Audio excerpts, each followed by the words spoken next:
All right. Hey, everybody. How's it going? Did you have a good lunch? Use your discounts at the vendors around here? Yeah, we went to Moe's, so it was great. Well, I'm really excited you're here, and we just want to get a little bit of feel before we even jump in. A few of you said you're using marketing automation right now, and when we say marketing automation, what does that mean? So not necessarily an email service provider, social media, maybe a different provider that you have landing pages, but all encompassing. So that may be a Pardot, a Marketo, a HubSpot, something like that. So I'm interested to see who is really focused in their company on social media. Raise of hands. All right. How about maybe marketing or email marketing? Okay, good. And overall, what if you're just kind of handle all the marketing? Nice. All right. And how many of you worked with sales teams? Okay, cool. Well, good. Well, we'll go ahead and get started. And please, we have a small group here, so don't feel like, we're just up here lecturing to you. Feel free to raise your hands, ask us questions. We'll leave time for Q&A at the end, but we want to hear from you. So we're excited to have you. All right. So we'll go ahead and get started. So we know that you want to probably succeed with marketing automation, whether you've started, you're pretty far into it, or you're just thinking about it. So today we're going to talk about that, how to succeed with marketing automation. So you're thinking, who are these people? Whoa, hold on, back up. Well, I'm Katie Melick at KTMel on Twitter. So feel free to tweet me during the presentation, tweet me afterwards if you'd like to connect. And I have worked for Pardot for 2 years now. So I actually help onboard our clients, and I help them succeed during their first period, starting off with marketing automation. And this is? I'm Matt Sweezy. I work with Pardot as well. And I've been with Pardot about 6 years. I'm our head evangelist, so I primarily do primary research and writing and speaking. So I wrote the book called Marketing Automation for Dummies and speak around the world on this topic on a regular basis. So you can reach me at msweezy or Miss Wheezy, depends on how you want to read it. So. Awesome. Yep, Matthew's a great speaker, so get excited. All right, so 3 things we're going to start off with that you really need to remember to better succeed with marketing automation. That's 1, step back. 2nd, slow down. And 3rd, focus on steps. So we're going to go through those. First off is step back. That's a broad term. What do we mean by step back? Well, we want to review your current processes. So Sarah here works for a Southern Institution of Schools, and she handles the social media. And then she's got someone else handling email marketing, and probably a few other folks in the organization doing disparate things. Well, what processes are you doing right now? How are you sending out your tweets? How are you posting to Facebook? When are you sending your emails?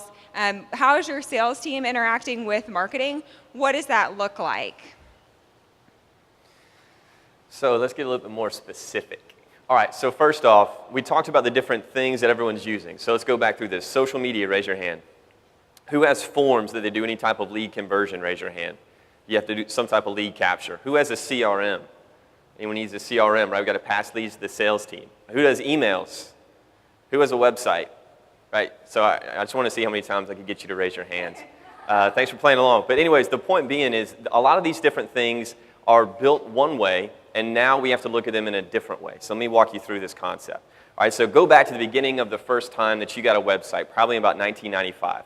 The evolution then went as follows. You got a website, then you started doing SEO. Then you said, all right, now I've got people coming to my website, and now I've got to get them to convert. So then you put up a form. But your form was just something you probably built through your website platform or had your developer build for you. And then what would you usually do is email you or dump those things onto a file.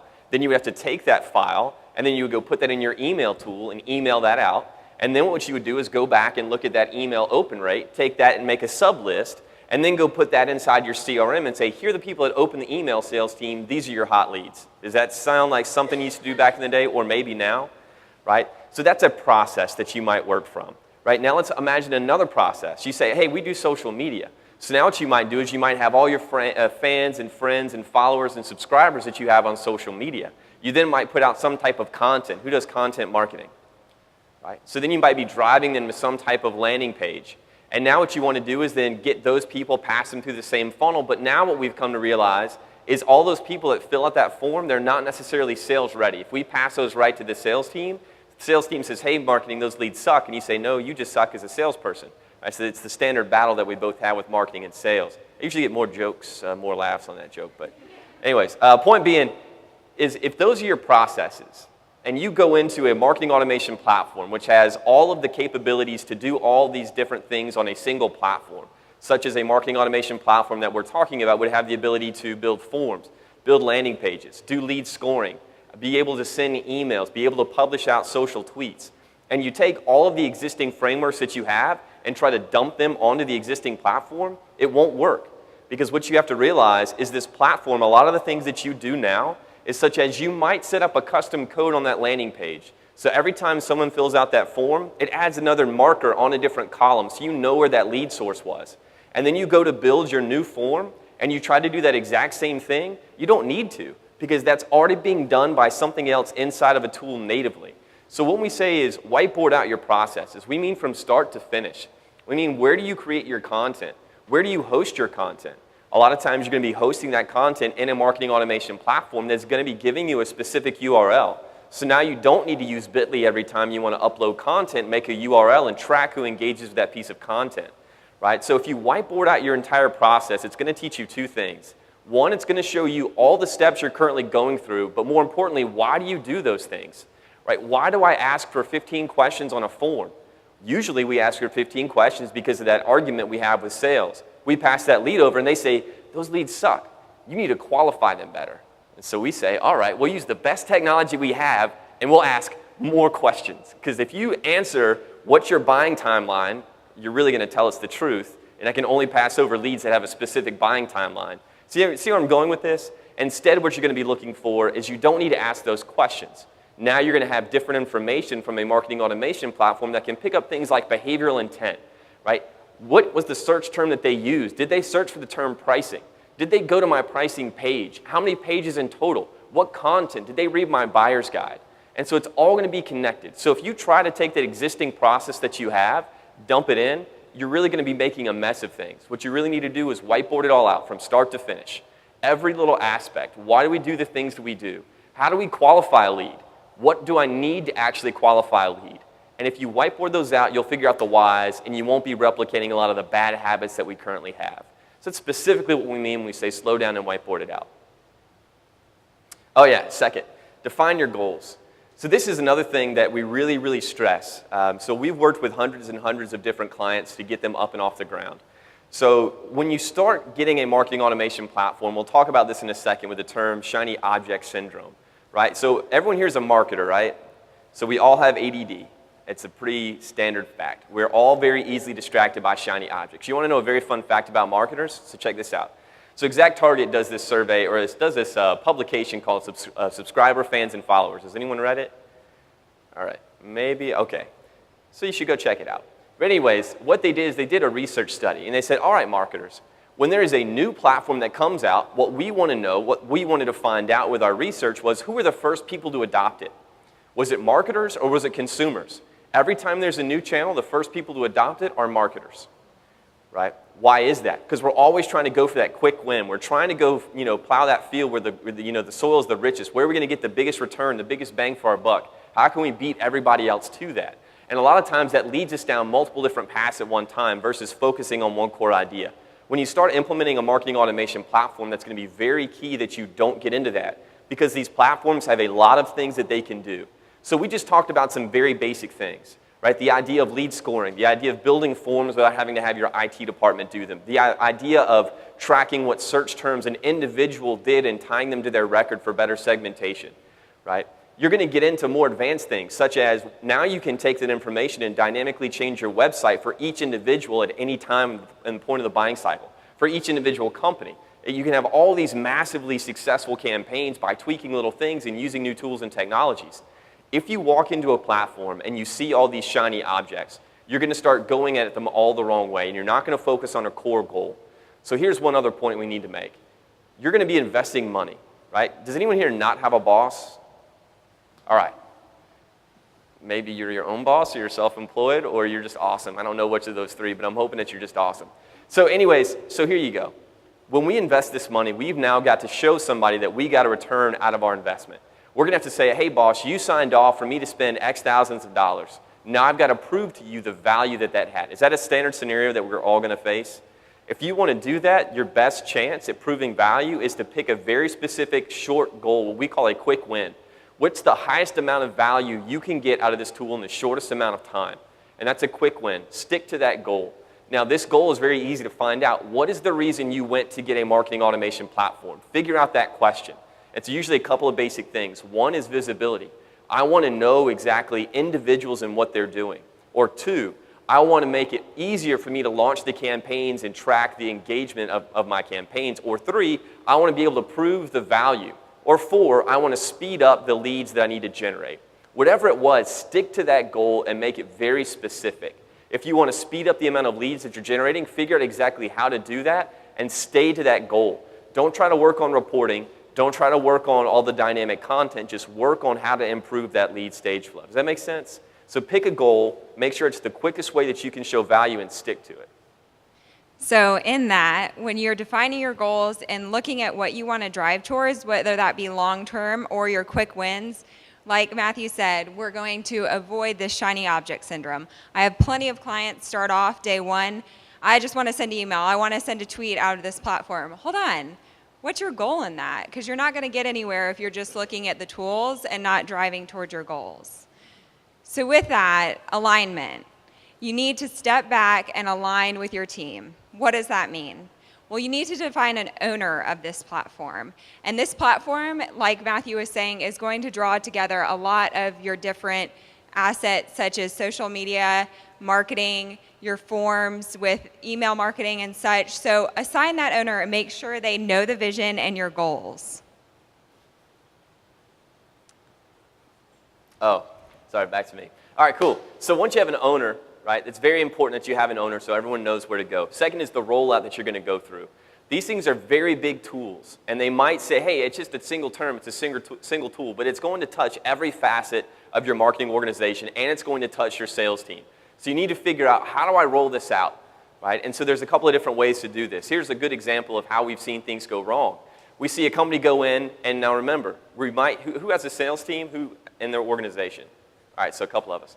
If we go in and we go to mess with the salesperson's thing, what happens? We're going to tell, hey, salespeople, we're going to mess with your CRM, we're going to mess with your software, we're going to mess with your processes.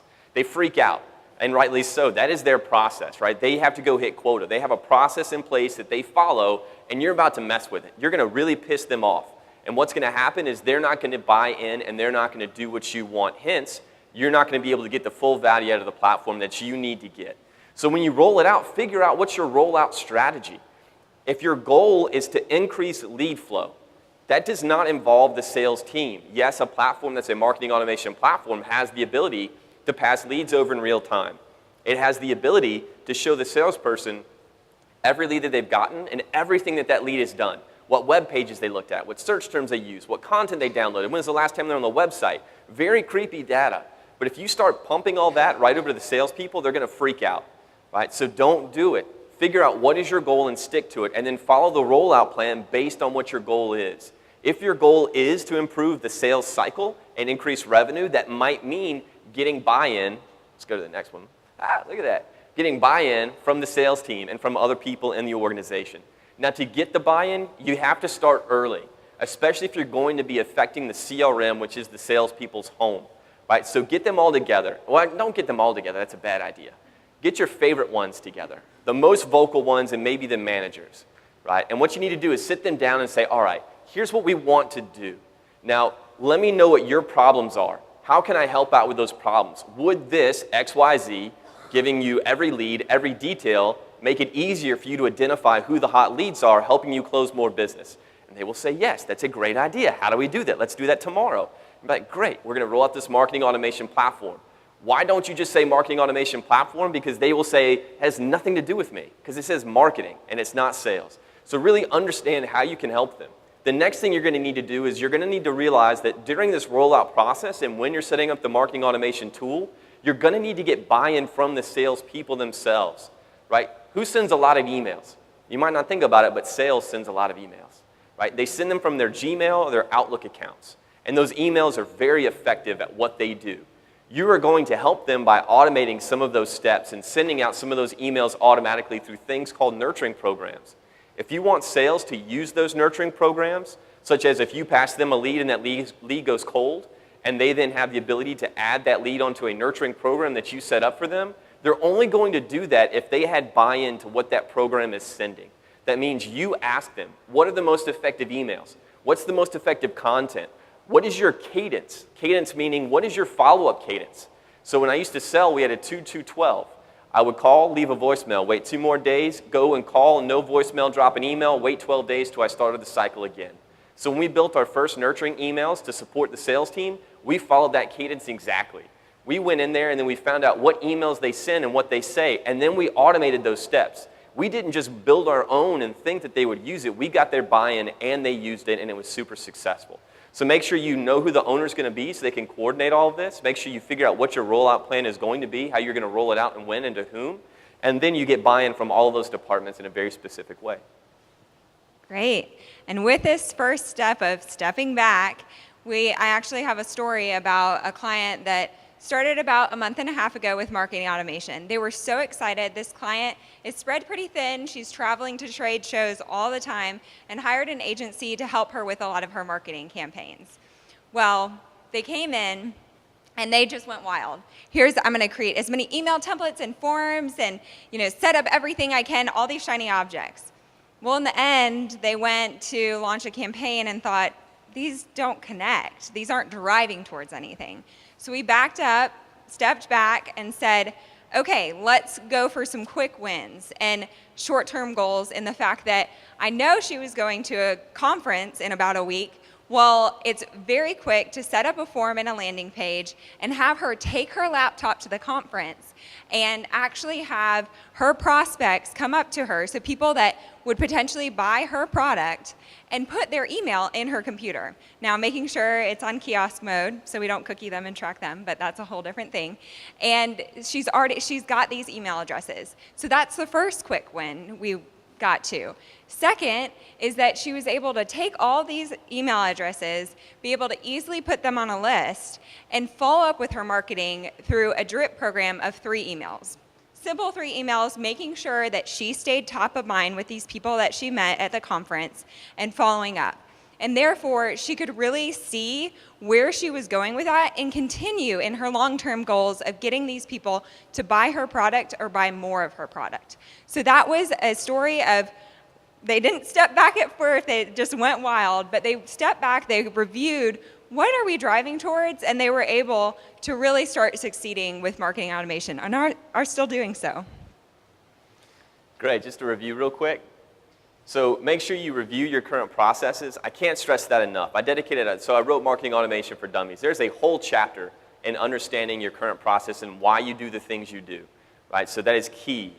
Next is make sure you have clear defined goals. What are we working towards? Like Katie just said, if her goal was to be able to capture more leads and nurture them effectively to take time off of her plate, that was a super quick, easy way to do that. That did not require an agency creating 15 emails and creating 16 landing pages and then playing with all the dynamic content features. It really was very basic and accomplished very awesome things very quickly. Quick win. She can show value off of that.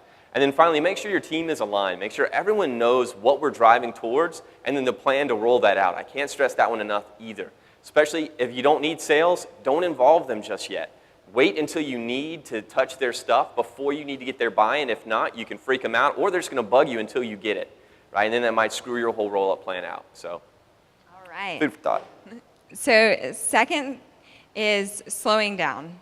You're all on SuperDrive. A lot of you are halfway listening as you're on your computer right now doing a million different things, so slow down. When you start off with anything, especially marketing automation, you're going to need to slow down. Why do you need to slow down? Well, you have to set a technical foundation. I'm going to explain a little bit about that, as well as start small. Don't jump and fall off. Go ahead, start small, and again, have those quick wins to accomplish your long-term goals. So what do I mean by technical foundation? There's stuff that you have to set up when you get started, and this is very important when you're coming over.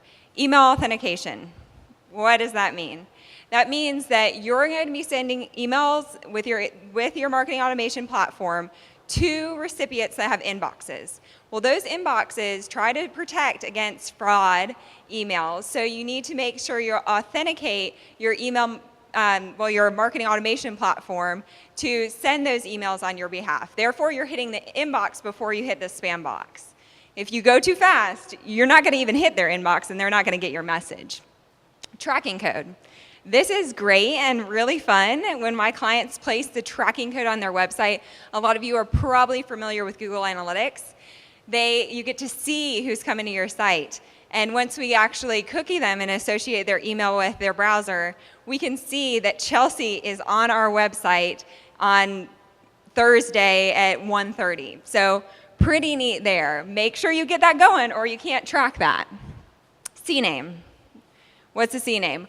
Well, a marketing automation platform is going to create URLs. Those may be for your email preference center page or for a tweet you're sending out or for a file you're hosting.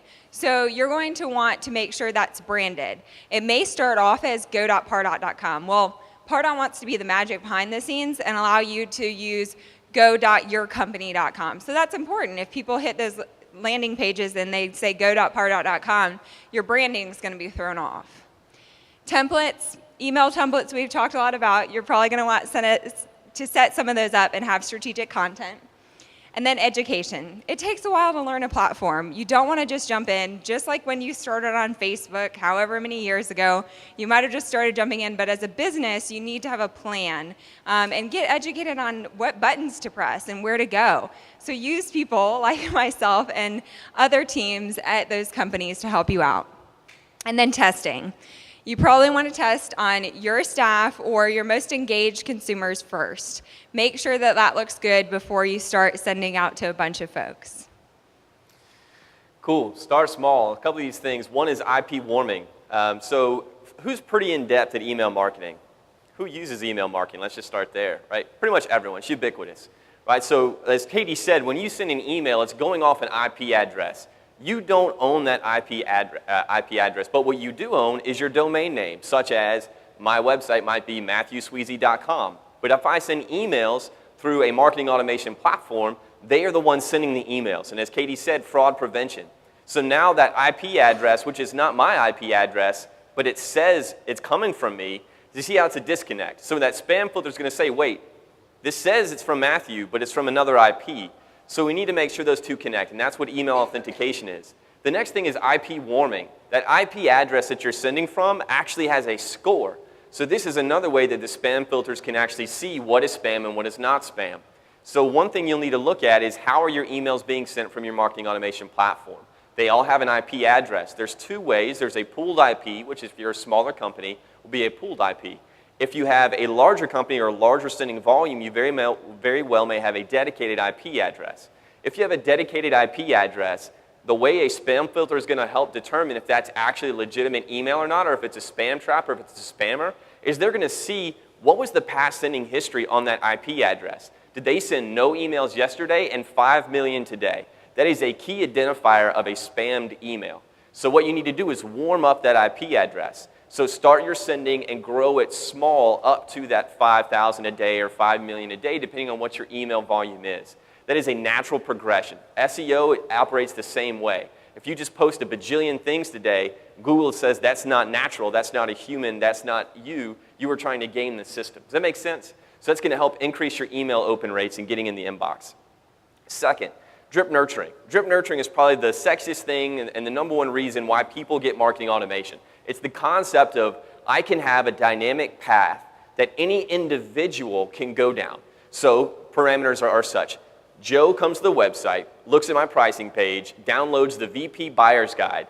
I now know it's Joe, I know he's a VP, and I know where he is in the buying cycle. For me to get him into a sales-ready state, I'm going to use something called nurturing, which means I can be relevant to Joe and everyone else at scale. This is the whole concept of marketing automation at its core. I can take and set up different parameters and say, all right, in 3 days, anytime this scenario happens, send that person this piece of content. Depending on what they do with that content, then do this next marketing action automatically. And depending on what they do with that, then do this or this. And you can build these trees. So depending on what someone does, it dynamically takes them down the best possible path to get them in the most sales-ready state quickly. Makes sense, right? Here's where most people go wrong.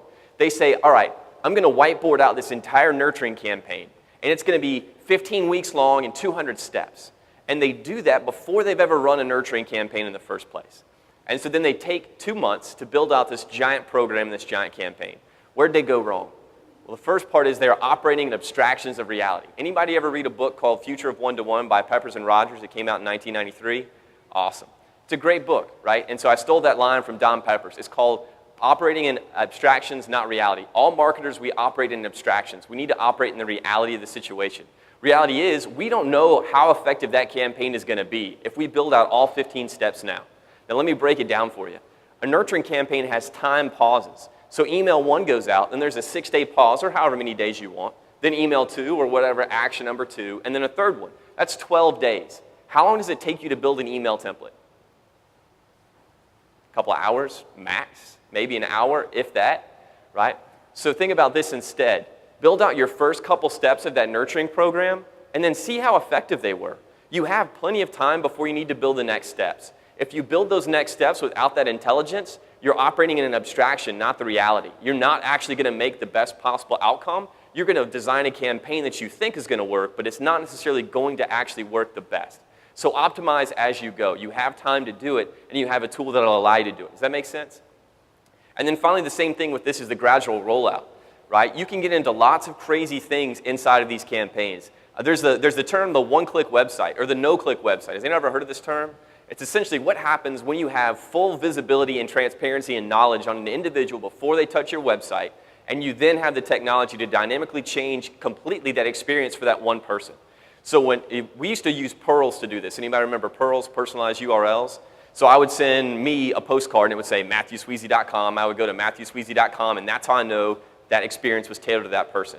Now we can do this all dynamically at scale, right? So that whole concept of the zero-click website is way down the road. If you shoot for that, you're going to miss your small goals, and you're going to miss the quick wins. Optimize for the small things, and then as you go, then step into those bigger programs, those more crazy ideas, and then eventually into that zero-click website. Sorry. Awesome. No, that's great.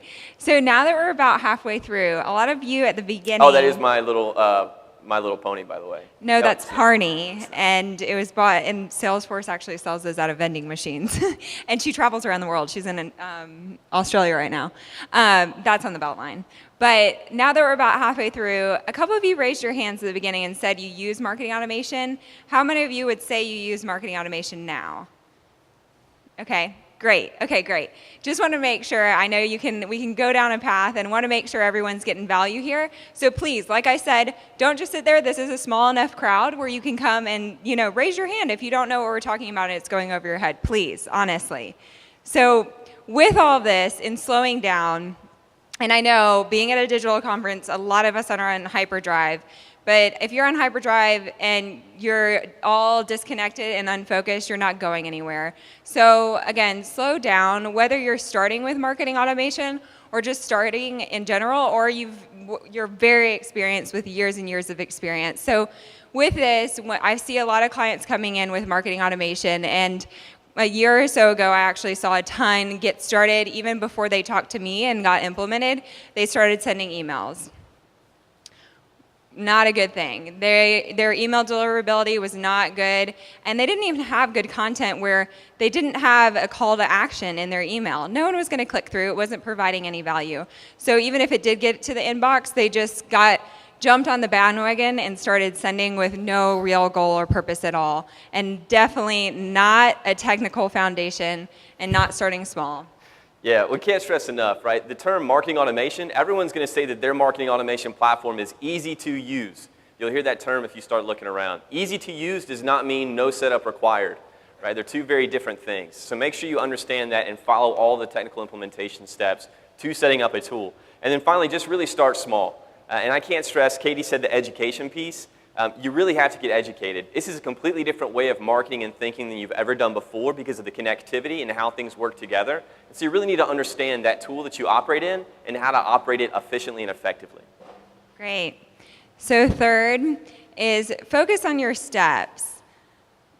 And Vincent van Gogh said that great things are not done by impulse, but by a series of small things brought together. So we've been talking all about all of this, and what are kind of 3 ways that people usually go towards marketing automation? Well, we're going to start by talking about one of nurturing. Nurturing. All right, that's my favorite thing to talk about. All right, so the concept of nurturing is really, it's simple. Let's take something that's not mature and mature it automatically, right? It's pretty basic. So we all generate leads of some type. We all need to have a sale of some type of conversion. So how do we get that person into that state? And the idea here is how do we do that at scale, right? We might be working with hundreds, thousands, millions of customers, people, prospects, leads, and there's only a couple of us in a marketing department.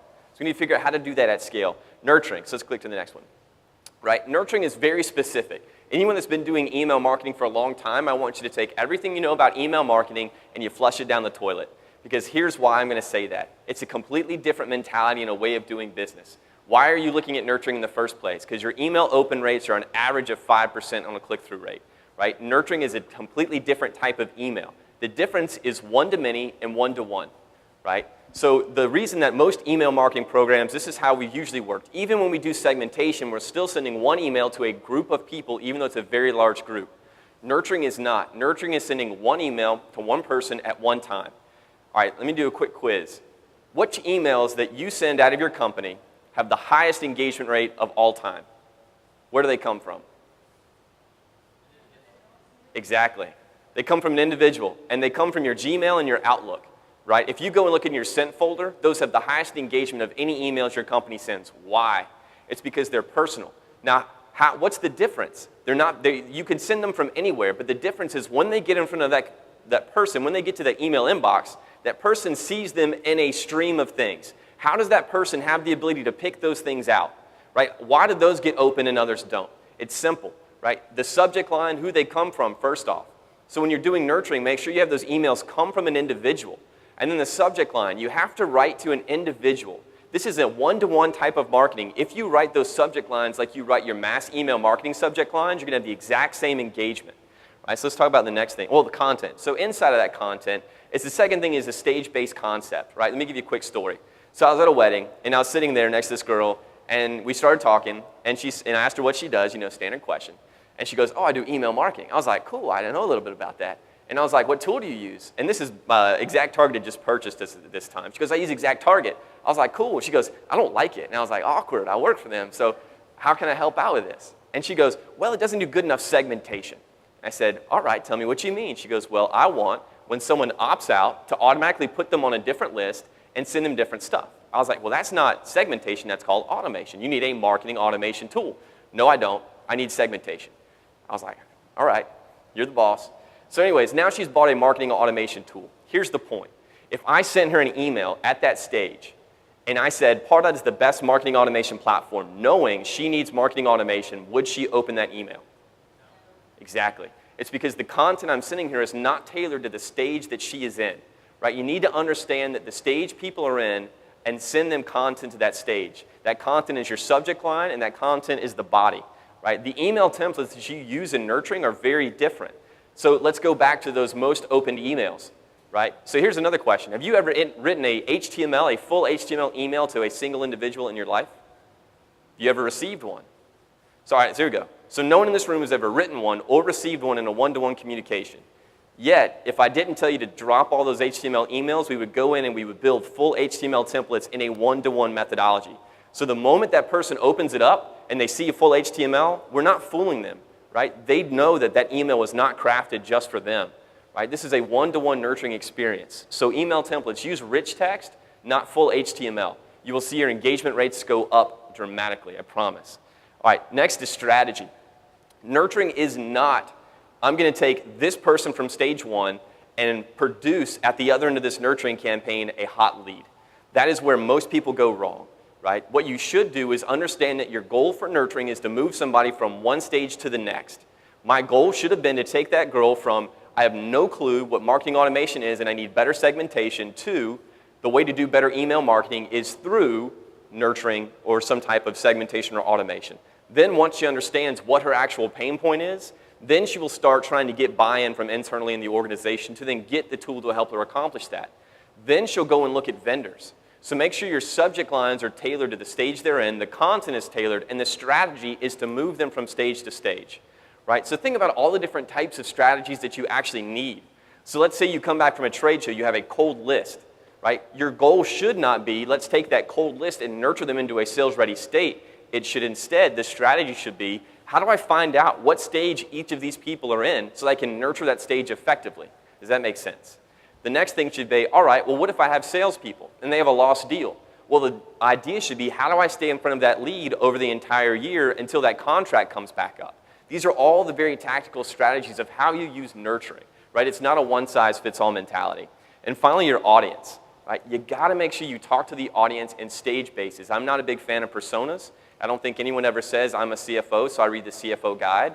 I say, I'm an individual, I have a question. How do I get that question answered? Right? So always kind of keep those things in context and then remember to nurture to your audience. Perfect. Great. All right. Another huge reason folks use marketing automation is lead capture. So by lead capture, how many of you have forms on a website, even if that's just an email subscription form?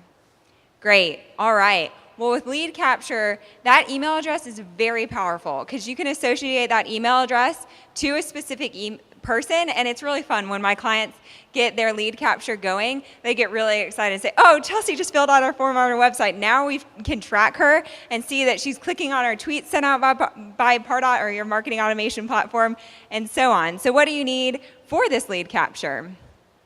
Content. You got to have content. Folks aren't just going to fill out a form and, give you their email address for no reason. Have great content.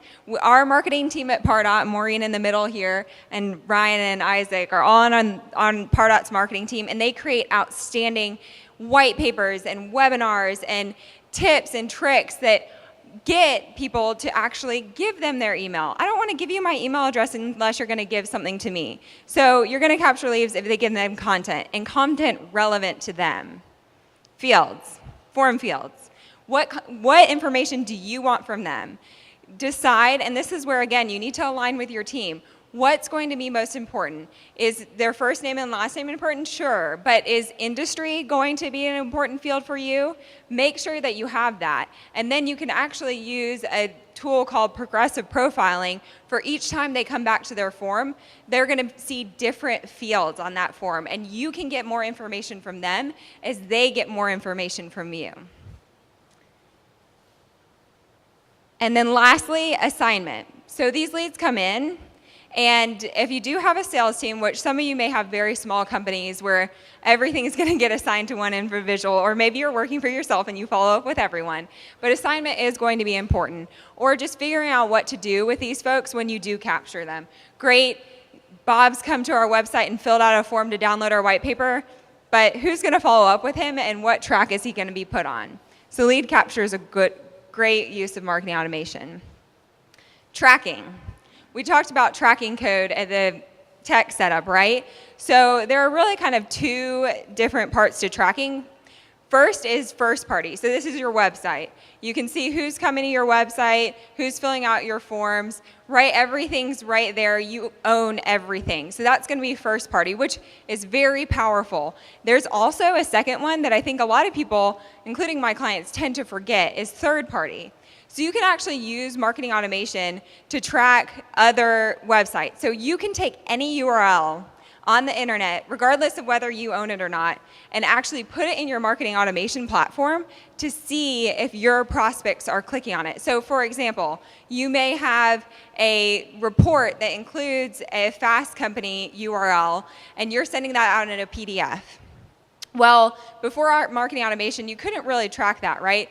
But you can now put that URL in your marketing automation platform, maybe name it November report, and see that folks are clicking through on that, and see that specifically Katie Melick is clicking through on that. So she may be interested in the content we're providing her. So tracking is a huge aspect that we see a lot of people love. And we have a great story of that. So that's me, usually. Usually in a t-shirt and a ball cap. So I also have a brewery in Atlanta. Yeah, oh, yeah. So I have a brewery in Atlanta. It's called Eventide Brewing. So I do that on the side with me and some buddies. And so we also use marketing automation. So I'm going to say a little bit about how a small business in a B2C environment uses marketing automation, specifically on lead capture. So if you go to our homepage, you're going to see this nice little thing. It said, want to know when our next beer hits the shelves. If you click yes, it's going to pop up a lead capture form. Now, why do I want this? I'm a B2C organization. I sell beer. I can't sell you beer directly. You can't even by law come to my brewery and buy beer from me.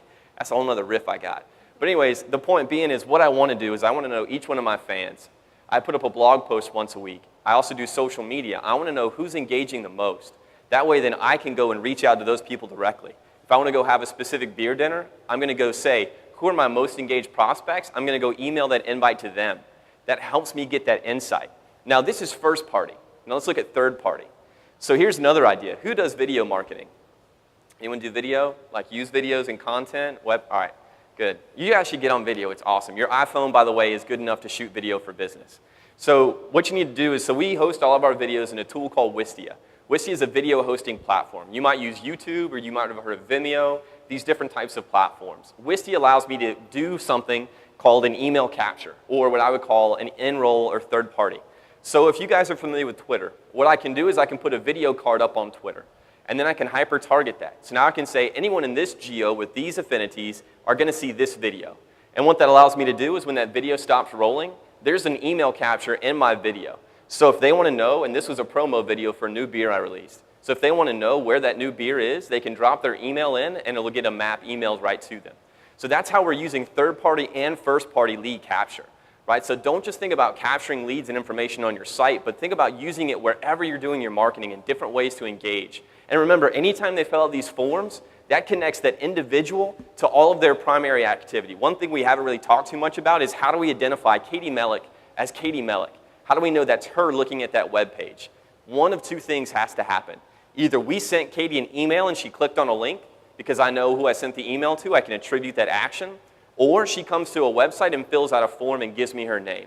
One of those two things has to happen. That's why lead capture is so imperative to your marketing automation plan. Hence content marketing, because you got to give them a reason to get something in return. So there you go.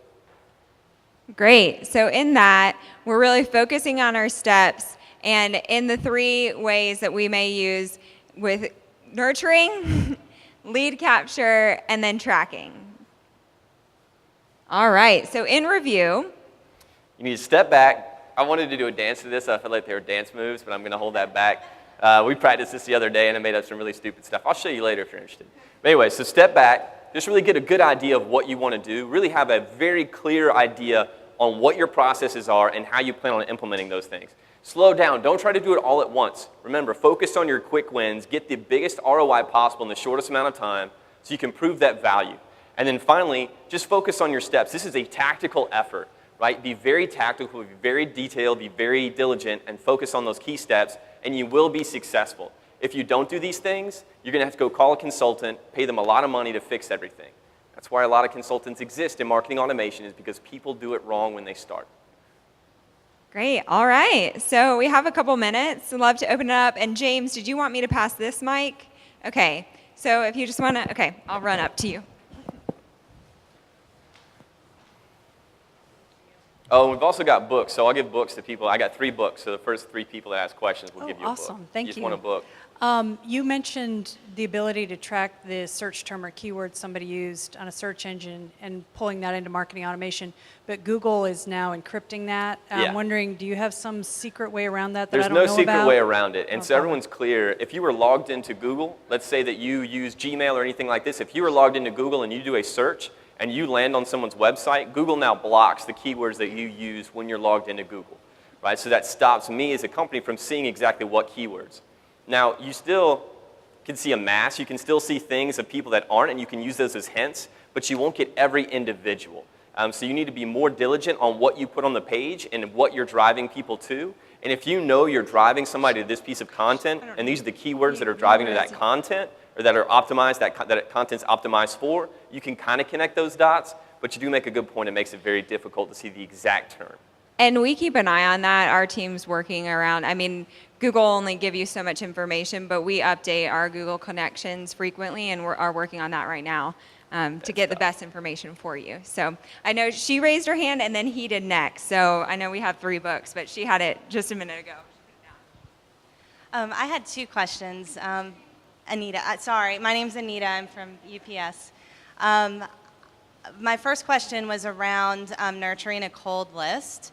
And I was just curious if you had any feedback on strategies for progressive forms, potentially, for doing that. Oh, yeah, you get a whole book full of this stuff. Yeah. So that was the first question. My other one's unrelated, so maybe just one, but. All right, so is the question more or less how do you use forms on nurturing a cold list? So progressive forms specifically. Yeah, is the question on nurturing those leads, or how do you use forms with those leads? Oh, thank you. So to clarify, because we don't know anything about these people and we don't have any segmentation data on them, I was curious if the progressive form tactic is a good strategy to execute to try to understand a little bit more about these people without giving them a really long form of things that might not be relevant to them. Yeah, so I'm going to tell you the 2 things you need to know, and then in the book it'll detail it out it'll diagram it all out for you. So the first thing is you have a cold list. So the first thing I would suggest to do is what our goal should be is to figure out who's the most sales ready in that list, and then figure out where everyone else is and what stage. And once we do that, then we can nurture that interest in that stage. Right? So you do that by doing what I call a 3-2-1 technique. And then the second thing is, yes, progressive profiling is a must. But the difference is if you are emailing these people, you don't need to use a form. Because all you need to do is to get them to click a link if you already have their email. So I would say screw the form. You don't need it. But do have the form on your website and do use progressive profiling. So to help everyone else out, progressive profiling is that feature that says, I come to the website today. I see a form. I fill out 2 questions. The next time I come back, it recognizes me and it asks me 2 different questions. The next time it can ask me no questions. It depends on what you want it to ask, but instead of saying, let me ask you 25 questions and beat you into submission, because only really sales-ready prospects will fill out 25 questions, it takes a very different tack, but I highly suggest using progressive profiling in all forms. Okay, great. Thank you so much. And my second question was, I thought the technology to track third-party sites was really interesting. So I was just curious in how a brand might use that to track the visits to a potential, competitor. All right, so let me clarify this one. So when we talk about third-party, we're not talking about tracking the people's activity on the site. We're talking about people getting to the site. Right, so the biggest thing that you can recognize and realize inside of marketing automation is that everything is connected by a URL that's digital, right? If you have a URL, you can then track people that engage with that URL because marketing automation will let you have a tracking link, and you would then promote that link out. So hence, let me follow this right. So if you want to drive people to an Inc. magazine article, let's say you're building a nurturing program and you don't have to use your own content. You say, hey, here's a great article I found on Inc. magazine about business writing. That's content held on Inc. magazine. I take that Inc. magazine URL and put it in my email, and I can track every time someone goes and reads that Inc. magazine article from that URL. I can't tell what they do after that, but I can tell that they went there. So a great thing is like if you're driving people from YouTube, from Twitter to YouTube, and you want to know how many people leave, you normally might use Bitly. Now you can use marketing automation, and then that all goes onto their central record. Yeah, no worries. Hello.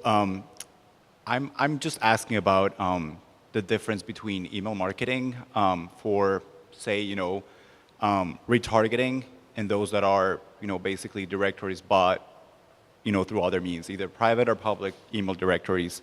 I guess retargeting, they tend to be more successful once you've captured those emails addressed through whatever means. But they were captured through your website or through your marketing efforts in general. Do you feel like the success rate is very different between the 2 of them?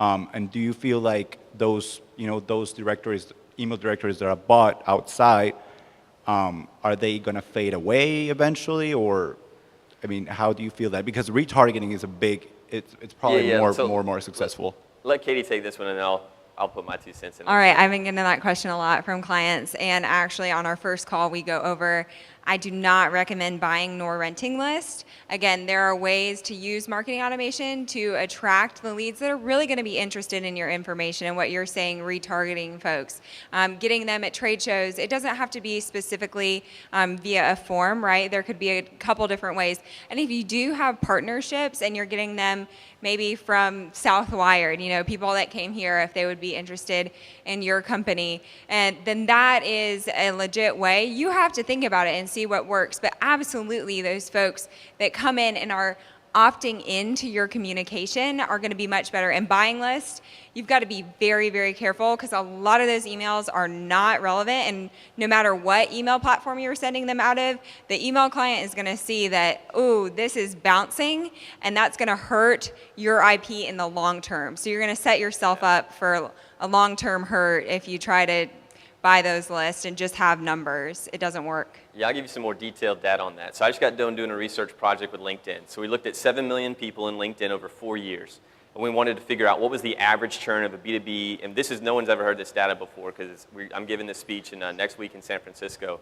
But the point is, me and LinkedIn wanted to figure out what's the average churn on a B2B email address. The average churn is 17% per year. And the marketing and sales department and the technology field is 26% per year. So if you get an email list, every year it's going to churn on an average of 17% per year. So to Katie's point, if it's only 1 year old, if that email address is only 1 year old, 17% chance it's bogus. And then you keep expanding that out to determine how old that list is. Now, I do not, and I totally agree with Katie, do not buy lists and email them out, right? Here's 2 ways you can use that list, right? So you can go in and you can do a lookalike campaign, or you can say, I'm going to take that email list and go into Twitter and say, take all these people's email and I want to put a tweet in front of those people. You're not spamming them via email, you're just using that as a targeting methodology inside of social media. Then what you should do is you should use some type of video or some type of inline call to action that allows them then to convert if they want to. So you're getting a good idea, and then you're going to be able to bring in those people that actually want to have communication with you. So that's the best way I would use that. I would never email to that list specifically because it'll mess all your marketing up. These are great questions. Do we have another one? Anyone? We got another book. Yeah, All right, here we go. So we're currently using marketing automation, not with Pardot, but with another organization. And obviously, I'm new to the organization, and it's not been implemented well. Where do you suggest we start from here? We've been using this program for 3-4 years now. So, you want to start? So I would go back and redid what we did, especially reviewing your current processes. Map it out, whiteboard it, see where, when you say you're going wrong, there could be a couple different ways you're doing it wrong, and that depends on your organization. But totally understand, and there are ways, getting an expert to help out, look over it, but really aligning your team and making sure you have a full vision of what is going wrong, and then stepping back and really following these steps is going to set you up for long-term success. But you may have. Yeah, I mean, there's 2 ways to do it, or there's 3 ways to do it. Katie's way, which is do it yourself, step back, figure out, and I would suggest starting out with that. What was the original goal that we got this thing, and what is it morphed into? Why is it broken? Why is it not working? It's going to take some time to figure it out. You could then go and look at a consultant. There's a lot of people that know exactly where you went wrong and how to fix what you went wrong. But if you don't have the original goals in mind of what you're trying to accomplish, they really can't help out either. Regardless, probably what you're going to end up doing is ripping the whole thing out and putting it back in. So that's what we see a lot of times is when it's so messed up, it's better just to completely rip it out, go through an entire new process, get everyone else to buy back in, get everyone else to start from scratch as opposed to trying to fix things. You'll find a lot of times that, so in our department, it's a 26% turnover, right? So the odds are that if someone starts a marketing automation platform and it's been in place 4 years, the person that started it technically is no longer there. Is that the case? Yeah, so I mean, so their ideas and their things aren't there anymore. So you need to keep refreshing these things, but I would suggest just figure out what your goals are, figure out why you're not accomplishing those, and don't blame it on the tool first. Yeah. Try everything you can not to replace your tool with another tool until you know exactly what you need done. That's where a lot of people go wrong as well. Yeah, talk to people. And there's great user groups. There are people using marketing automation that you can get with. It could be a consultant. It could be someone working for the platform. But Pardot actually has an awesome Atlanta users group. There's also AMA that they meet, and there's Matthew we actually started a marketing automation specialist an automation. So you can sign sign up, go to those events and just pick people's brains. That's going to be a great way. So go ahead. Oh, yeah, one more. I have the mic. Go ahead. Hi, my name is Joseph from Dodge Communications. You mentioned that you don't use personas. Could you maybe give an example of how you use questions to segment people, or what kind of other ways you think about that? So this is a topic that I have one stance on, and the rest of the industry has another stance on. So the stance is, and this is my debate, it is, do you use personas or do you use no personas and use stages? And so the one concept is people say, hey, I'm going to use personas. That means that in my buying process, there is a CFO, there's a decision maker, there's a champion, and there's someone who does all the research. So I'm going to craft content specifically for each one of those people, right? I don't agree with that statement, and I don't agree with how that works. Because if you run the numbers, let's do the basic math. So there's 4 people, there's 3 stages. Now how many products do you have? Right? So now you need to have that many different pieces of content for that many different specific pieces of personas and that many different languages and types of talk, right? Because if you say I need to talk differently to a CFO than I do to a researcher, now you're looking at a massive amount of work. What I think is more impactful and it's much easier and a quicker win is to do things based off on stages. So I've written a bunch about this and there's research that backs this up that I've done, but there's 3 basic stages in marketing's control. Right? So there's the stage where they have a problem, they're going to start looking at things. Then they're going to go back to Google, they found out some stuff. Then they're going to go back and do more research, and then they're going to go back and make a short list and buy vendors. In that time frame, there's 3 stages that they go back to Google and they ask different things at different times. Right? In this entire process, lots of different people are involved, but they're generally trying to answer the same questions. They have the same questions, and it's a back and forth. Understanding not using form fields to figure out what their personas are, but using the basic cues to figure out what their questions are and then answer their questions. The same question is going to get asked by a researcher as it does a CFO or a CEO. How do I prove the value on this investment? Right? That is not a specific department or a persona. That is a question that has to get asked, and you don't know who's going to ask it. But you know what questions will get asked, and you need to answer those questions. The only way to figure out where they are is to start looking at scoring, start looking at what content they build. If your content is not crafted to each one of the stages, you can't do this. If your website is not crafted to these different stages, you can't do this. So what you have to start off with an interview. Set up all of your current customers and say, I want to ask you and I want to look at exactly what happened. When you went through, what was your original idea? What was the pain point you thought you had? How did you figure out what your actual pain point was? What was your process for evaluating solutions? You'll then figure out exactly what questions. Then look at your content and say, what content exactly answers that question? What do they find? What do they engage with? Then what that'll tell you is anyone else engaging with that content is in that same place. We're rational to a point. I'm not going to read a white paper unless it's interesting to the point in time that I'm at. Go back to that email. That girl is not going to open that email unless she's in that stage, right? Hence, with the same thing with content. And then to move them to the next stage, you always then, what I use is called the choose your own adventure concept. So then if they do read this piece of content, I'll give them two options on that piece of content or on that landing page or in that email. One, to continue in the stage they're in with another piece of content that is relevant to that stage, and one to the next stage. This allows them to say, hey, I want to continue to poke in this one direction or I want to move to the next. Does that make sense? So that's how you figure out what stage someone's in. That's how you craft content for them and then move them through the cycle. Sorry, that was a long response. Yeah, no Great. All right. Well, I think we're at about time. I'm sure you guys have another session to get to or something fun. So we'll wrap it up and really appreciate your coming. If you have any feedback, feel free to tweet us or we can give you our emails or business cards. And keep in touch. Let us know if you have any questions after this session and enjoy the rest of your week. Thanks for coming. Thanks for coming.